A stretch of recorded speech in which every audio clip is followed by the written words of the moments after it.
right, guys, welcome to another edition of the Ripple Effect Podcast. I am your host, Steve Harper. I am grateful that you are taking a listen to this podcast. I hope you're enjoying the last several episodes where we've had some really interesting interviews. But it's just me today because I have something kind of heavy on my heart. I'm also recording this for my YouTube channel. It'll be a video that you can go and you can take a look. If you haven't found me on YouTube, you can look for Steve Harper.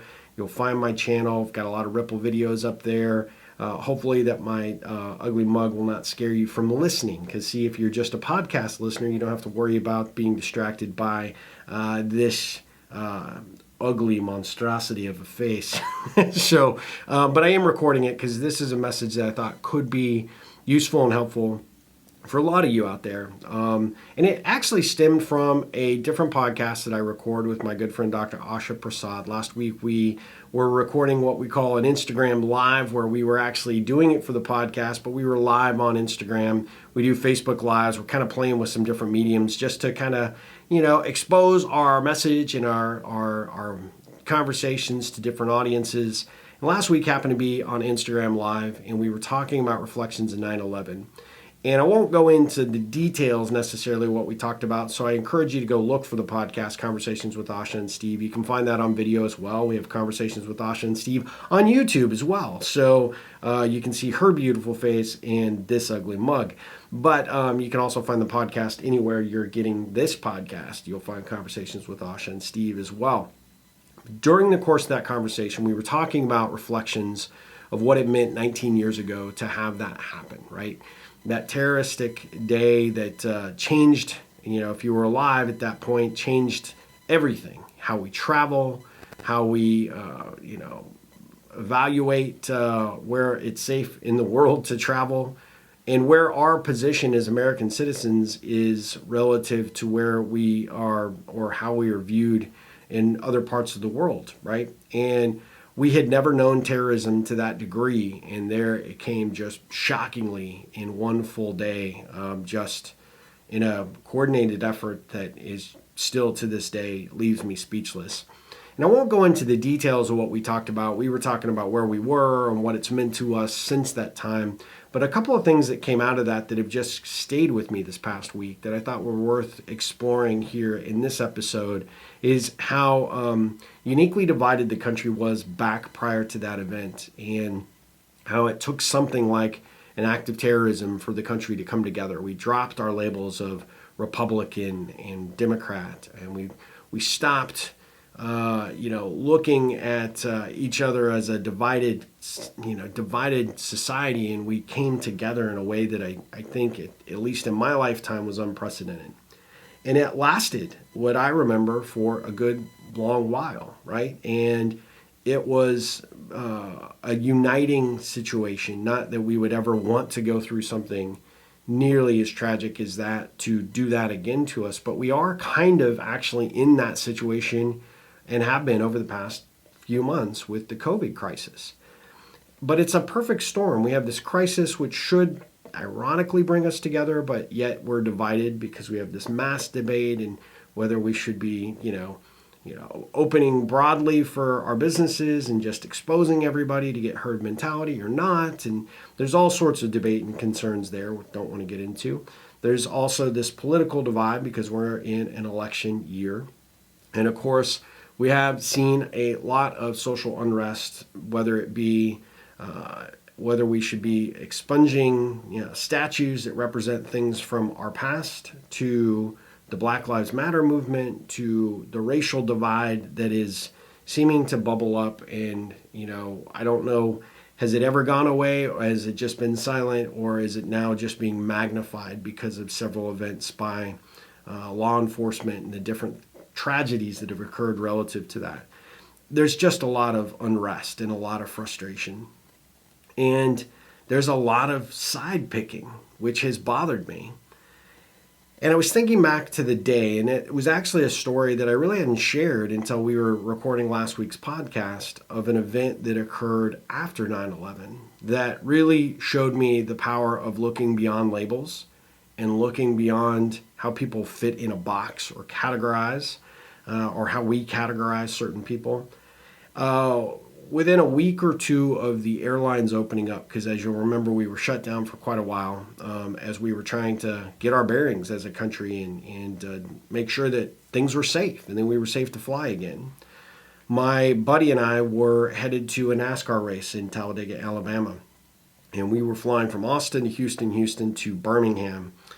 And everybody was very tense, right? Homeland Security was still, the concept was super new. What you could and couldn't bring onto a plane, everything was being scrutinized. And it was a unique, different environment for us. And it was something that, was unprecedented up to that point. And it was a little unnerving, right? Because here we were maybe 3 weeks past this situation.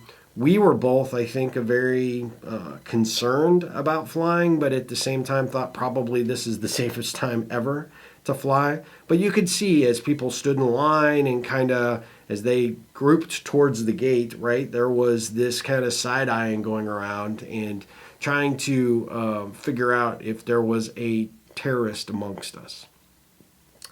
Now, no challenges or problems flying from Austin to Houston, but when we were in Houston and we got on the plane, something weird started to happen. As they went through the pre-flight checklist and they're going through the card and what you do in the event of a cabin pressure, failure or whatever, or if we were to, God forbid, crash over water, how to get the life vests, all that stuff. Everybody was tense. I was extremely tense. And there was a guy that was literally maybe to my side, but a little bit back. The rows weren't exactly even. And I could hear him begin to pray. And you saw everybody on my aisle, including my buddy that was with me, start to look. And the looks of concern grew quickly. And some of that morphed into, you could see direct fear. And as the plane began to taxi down the runway, he got a bit louder with his prayer. I don't know if he recognized he was getting louder, but, it was noticeable. And there was this moment. He was praying to Allah. We had just gone through this event where from that part of the world, it became painfully obvious for us as American citizens how disliked and hated we were by some of those countries. And I'm not an expert, nor do I claim to be in terms of what religious faith he was, but it seemed like he was, praying, in his Islamic tongue. And I remember thinking to myself, first you have just shock and fear. Then you kind of get over that and looking at this guy and you're asking yourself, is this guy a terrorist? Is this guy someone who intends to do us harm? And as I looked around the plane, people were looking the same. And you could see individuals tensing up, like if this guy gets out of his seat, I'm going to go pound him, but nobody said anything to him. And as we began to take off, he seemed to finish his prayers. And he kind of raised his arms up and he kind of just put his hands up to his forehead. And it was clear that he had prayed for a safe takeoff, a safe flight, and hopefully a safe landing. And I remember looking over at him and him looking and recognizing that he had just maybe completely inadvertently put a shock and terror into everybody. As he recognized these eyes on him, you saw this sense of shame kind of overcome, him. His body language changed. He was very contrite and maybe a little bit fearful. And I remember our eyes connected. And I could see into his soul. To this day, I still see it. And I had not thought about this until we recorded this podcast last week on Conversations with Asha and Steve. But I had this overwhelming sense of connectedness to him, despite him being a completely different faith, obviously from a different nationality. And yet, Somehow, some way, he was searching for a friendly face in the cabin where there were none until he met mine. And I smiled, and I gave him a thumbs up and a wink, and that was it. Not a big deal. He smiled back, and the flight went on. Everybody relaxed. I'm pretty sure that flight they didn't actually serve alcohol, which was unfortunate to calm the nerves. But I recognized at that point that this guy wished us no harm. This guy meant nothing, but how easy it would have been to make that assumption. And I can tell you there were a few people there that I think were ready to just hogtie the guy because of what he was doing. Now, you could argue, hey, really dumb to do that after such an event, or really smart to do that, to showcase that, not everybody from that part of the world wishes us harm, and that they too can pray for a safe trip for themselves and for the fellow passengers. I don't know what the prayers were. I kind of wish I had had the courage to ask him, but I didn't. I didn't engage him in any conversation whatsoever. And as we got to Birmingham and landed, and we were waiting for them to open the door, and everybody's kind of standing up and getting their stuff kind of collected, I felt this hand on my shoulder, on my right shoulder. And I looked back, and he said, "Thank you." And I'm like, "You're welcome." I didn't know what to say. I didn't know why he was thanking me, but that was just my natural reaction.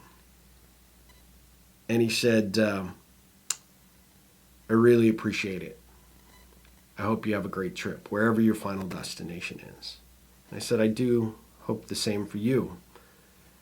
I don't know who that guy was. I didn't engage him in conversation, but I can tell you that, and I don't know why that had never come up. I've never really put any emphasis or effort towards thinking about that particular experience.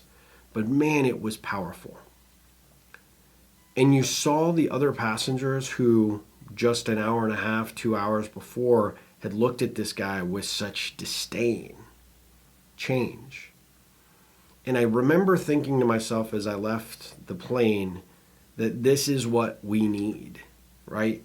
We need to look beyond skin color. We need to look beyond religious belief. We need to look beyond any of the things that make us different from one another, and we need to find a way to connect. And it's amazing the power of eye contact, a smile, and a thumbs up that instantly brings us back to recognize and realize that we are all one thing.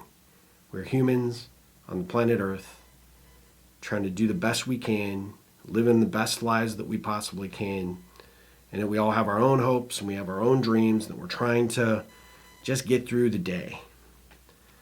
And although that was 19 years ago today, and I hadn't thought about it until we were in the midst of this conversation, it hasn't left me. Because as I fast forward to where we are today with regards to the political environment, the discord that's happening in the world, whether it be because of the virus or because of our political affiliations or because of, the inequities of the, of the environment, the world, our treating of other races, and how those things have been swept under the rug and perhaps maybe shouldn't have been. And then the expunging of our history.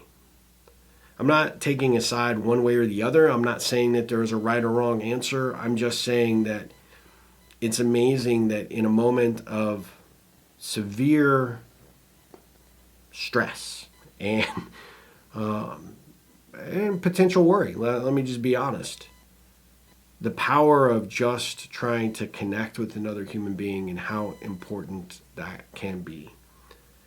I don't know what you take away from that. I don't know if there is anything to take away from it other than the fact that no matter who you're engaging with, whether it be on social media, in your family, amongst your friends, in your environment, your community, whatever it is, it's okay to have your ideas, your opinions, your beliefs. But it's also okay for the other person to do it as well. And that if we can find a way to connect human to human differently, then maybe each of you, or me, and this whoever, can find a way to get past our differences, to actually hear something, to have a productive conversation, to make change, to make real potential change. Wouldn't that be great? Maybe it begins with eye contact. Maybe it begins with a smile. And maybe it begins with a thumbs up. That's the invitation to the table, to sit down and have the conversation that allows everybody to be heard, to be understood, to get their views out, but to have a civil conversation. If we can't come together over these three perfect storm situations that are happening with the social unrest, with the virus, and with the political divide, if we can't find a common thread there, then we're not trying hard enough. And I implore all of my Ripplers out there to go out and seek out the opportunity to make a difference by making a difference. Try to engage people, try to have these conversations, try and see other points of view and perspective. But no matter what it is and how much you disagree with it, remember, we are all one. That is what I wanted to share with you today. Thank you so much for your time and your attention, and for your willingness to learn about the ripple and how to go out and make a difference in the world, because you can and you will, and I greatly appreciate it. If you aren't following me on social media, please do so. I'm on Twitter at Rippleon, Rippleon. And of course, you can find me on Facebook. You can find me on LinkedIn. You can find me on, what else? Instagram.